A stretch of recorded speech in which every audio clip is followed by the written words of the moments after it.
Depuis qu'il est bébé, Harry porte une cicatrice en forme d'éclair sur le front. À 10 ans, il découvre qu'il peut parler aux animaux. Et chaque fois qu'il perdait le contrôle, des choses étranges se produisaient autour de lui. Mais le plus faux, c'est qu'il n'avait aucune idée qu'il était magie. Dès sa naissance, sa vie était vouée à être pleine de magie et de mystère. Il y a 10 ans, un mage noir a terrorisé le monde magique. Et les parents de Harry sont morts en tentant de l'arrêter. Le mage noir a pointé sa baguette sur le bébé Harry. Mais quelque chose en lui a riposté. Le sort s'est retourné contre lui et le mage a disparu. Tout le monde pensait qu'il avait disparu pour de bon. Mais non, Dumbledore le savait. Et il craignait pour la vie de Harry. Alors, il l'a envoyé vivre chez sa tante et son oncle, espérant qu'il puisse grandir en paix. Mais la paix n'était pas au programme pour Harry. Sale chambre, c'était le placard sous l'escalier. Son cousin le harcelait chaque jour, et sa tante et son oncle le traitaient comme un moins que rien. Son cousin faisait des crises pour Harry, comme recevoir un cadeau d'anniversaire de moins que l'an dernier. Mais Harry n'avait même jamais fêté le sien. Pourtant, il restait reconnaissant, pensant que c'était simplement sa vie. Jusqu'au jour où tout a basculé avec l'arrivée d'une chouette. Elle a déposé une lettre pour Harry, mais avant qu'il ne puisse l'ouvrir, son cousin la lui a arrachée. La lettre venait de Poudlard, et c'est là que tout est devenu étrange.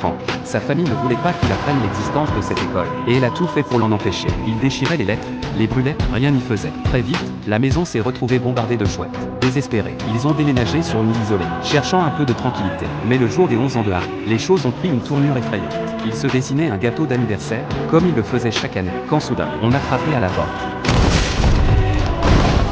C'était Hagrid, le gardien des clés de Poudlard. Et quand l'oncle de Harry lui a ordonné de partir, Hagrid n'a pas cédé. Il en avait fini d'être gentil. La vie de Harry allait changer pour toujours.